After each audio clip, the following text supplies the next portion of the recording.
D'abord, dans ce magazine Financier Investir, je parler de tourisme culturel, avec l'importance de ça dans le monde et qui ça Haïti capable de bénéficier de lui-même tout.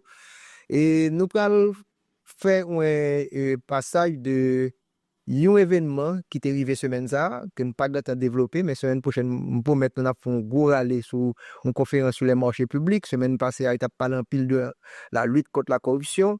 Nous rappelons que le gouvernement jeunesse a participé avec dernièrement le sommet international de la finance dans Marriott. Nous avons invité tout le gouvernement jeunesse là.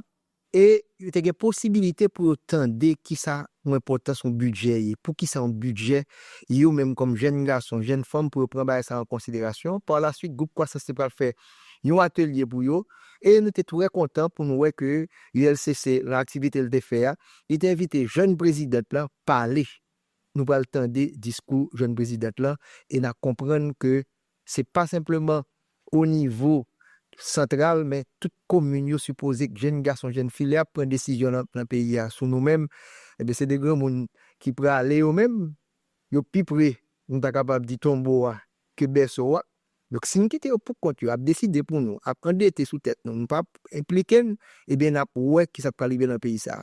En tant que jeune président là qui t'a parlé, et on était très content parce que relation que nous développons groupe croissance avec le gouvernement jeunesse là te permettre que jeunes dames ça te vraiment font belle parler et applaudir considérablement. Entendez ça. Monsieur Leslie Voltaire, président du Conseil présidentiel, Monsieur le Premier ministre, Monsieur le ministre de l'économie et des finances Alfred Metellus, Monsieur le directeur général de l'ULCC, Madame la représentante du secrétaire général des Nations Unies et chef du BINU, Son Excellence Monsieur André-François Giroux, membre du gouvernement jeunesse d'Haïti, représentant des différentes associations de jeunes, chère assemblée, chers compatriotes, bonjour. C'est avec un sentiment d'honneur mêlé de responsabilité que je me tiens devant vous ce matin, pour la toute première fois, pour m'exprimer publiquement et officiellement sur une question aussi grave et déterminante que celle de la corruption. Avant tout, je tiens à remercier l'unité de lutte contre la corruption, l'une des rares institutions qui continue à travailler sans relâche pour maintenir un minimum d'espoir dans cette société. Mais je dois vous le dire, mon cœur est lourd ce matin. Lourd de ces voix que nous n'entendons pas, de ces visages que nous ne voyons pas. Et pourtant qui sont les premières victimes de la désillusion collective qui gangrène notre pays. Ce matin, je parle en mon nom propre, mais en celui du gouvernement jeunesse d'Haïti, dont j'ai l'honneur d'être la porte-parole. Mais je parle surtout pour cette jeunesse silencieuse. Ces étudiants dans nos universités qui espèrent un avenir jusqu'ici incertain. Ces enfants qui suivent des cours à Port-au-Prince sous des puits de balles. Ces jeunes déplacés, exclus de tout cadre éducatif, vivant dans les camps ou dans des ruelles oubliées. Eux aussi, victimes d'un système qui les abandonne. Aujourd'hui, je les invite symboliquement dans cette salle, car c'est à eux, avant tout, que revient la justice pour laquelle nous sommes ici. Ce lundi 9 décembre 2024, la Journée internationale de la lutte contre la corruption revêt une importance particulière pour moi et surtout pour chaque jeune haïtien. Et cette troisième édition du Salon de la transparence et de l'intégrité se tient sur le thème « S'unir aux jeunes contre la corruption, façonner l'intégrité de demain ». Ce thème résonne en nous car il expose une vérité crue et implacable. Ce que l'on vole aujourd'hui à l'État, ce ne sont pas des chiffres abstraits, ce n'est pas un problème lointain, ce sont nos opportunités, nos écoles, nos hôpitaux et nos rêves que l'on pille. Sous pas gagnant comme travail, sous jeunes en société comme ça, qui sont à reproduire comme jeunes. Et chaque goutte qui est détournée aujourd'hui représente une menace amplifiée dans 5, 10 et 30 ans. C'est nous les jeunes qui hériterons des conséquences directes de cette responsabilité. Nous serons les cibles d'une société 5 fois, 10 fois et 30 fois plus dangereuse. Car chaque acte de corruption est une semence qui germe dans un sol de violence, de méfiance et d'effondrement social. Mesdames, Messieurs, il serait facile face à cette assemblée de multiplier les éloges pour le travail accompli par l'ULCC. Il est vrai que leurs efforts pour exposer des pratiques illégales et pour dénoncer ceux qui bafouent nos lois méritent d'être salués. Mais permettez-moi de profiter de cette tribune pour aborder une question qui, à mon sens, est tout aussi cruciale. La question budgétaire.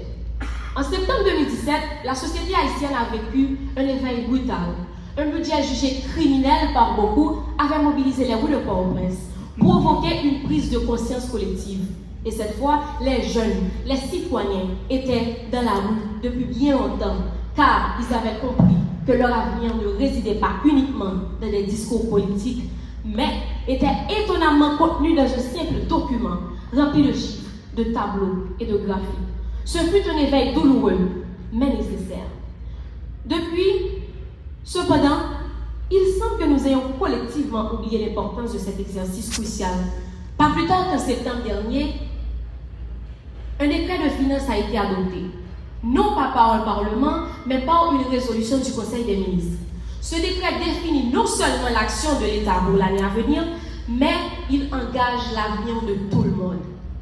Je souhaite ici m'adresser directement à la Direction générale de lutte contre la corruption. Merci pour le travail que vous accomplissez, pour ces noms que vous mettez en lumière, révélant ainsi de ceux qui volent notre avenir. Mais disons-le sans détour, la corruption ne peut pas se limiter à des rapports listant des individus corrompus. Elle doit aller plus loin. Et le contexte actuel nous en offre une occasion unique. Un nouveau budget est sur le point d'être adopté par décret, à peine 2 mois après le précédent. Dans ce même exercice budgétaire, de nombreuses promesses ont été faites lors des conférences pompeuses, vantant combien ces chiffres allaient changer nos vies. Mais où sont vos rapports sur l'utilisation des fonds alloués? Par exemple, 48,3 milliards de gouttes ont été prévus pour des dépenses en biens et en services pour le gouvernement dans l'exercice fiscal 2023-2024. L'année précédente, c'était 45 milliards. Et cette année, en multipliant le nombre de nos dirigeants, les biens et services ont été portés à 56,8 milliards de gouttes. Mais ULCC, avez-vous vérifié ces contrats de marché public? Allez-vous le faire pour ces 56,8 milliards? Ces fonds servent-ils réellement à repeindre les mêmes bureaux, à racheter les mêmes fournitures? Pendant ce temps, la jeunesse est à peine visible dans ce budget. Pendant ce temps, Pep Solino a dormi au PC. Mounaka est habité à Paris. Et pour l'exercice fiscal 2023-2024, les jeunes qui représentent cet avenir dont on parle tous les jours, 64% de la population haïtienne n'a bénéficié que 0,6% du budget national. Cela représente à peine 1,38 milliard de gouttes, dont 1,17 milliard pour le fonctionnement et 205 millions pour l'investissement. Cette année encore, alors que les discours ne cessent de glorifier la jeunesse, la réalité budgétaire nous montre autre chose. Seulement 0,5 milliard, 0,5%, soit 1,58 milliard de gouttes, avec une proportion 6 milliards pour le fonctionnement.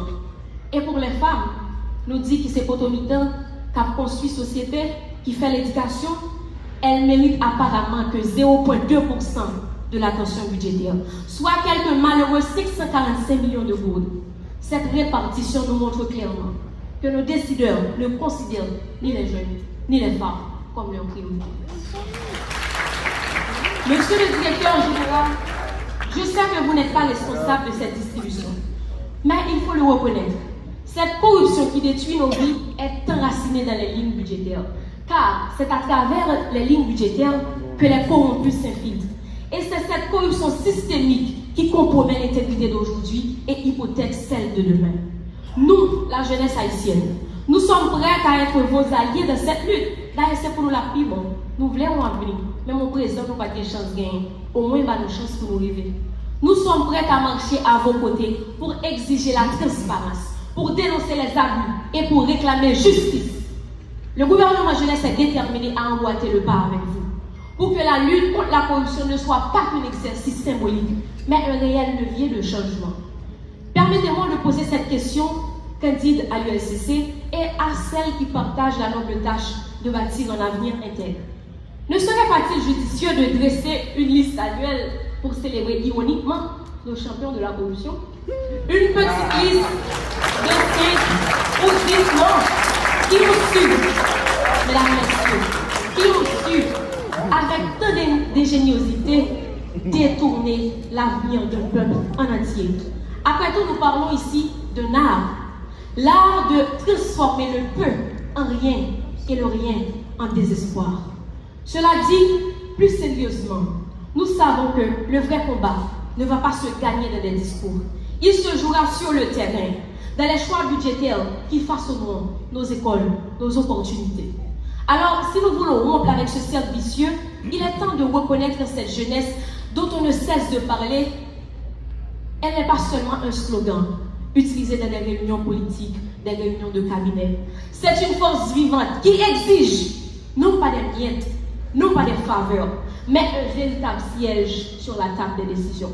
Prenons enfin le risque de croire en nos jeunes, non pas pour leur offrir un rôle figurant dans une scène soigneusement chorégraphiée, mais pour en faire des co-auteurs de ce grand récit national.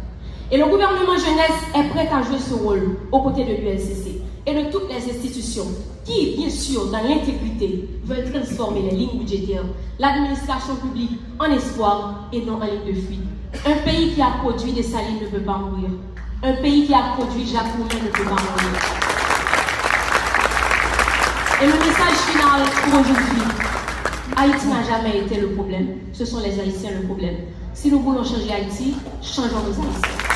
Voilà, nous sommes Stéphanie Louis, qui est jeune présidente du gouvernement jeunesse là. Il a fait pratique et là, bon, que modèle là, nous capables non seulement de dans le gouvernement central, mais fondamentalement au niveau de mairie, donc jeunes garçons, jeunes filles qui sont en province, pour nous commencer à préparer nous pour lorsque pour venir tomber dans nous, parce que pour nous vivre, pour nous remplacer, mais il faut nous préparer pour ça et pour nous comprendre l'importance d'un budget, patrimoine, tourisme, tout élément ça.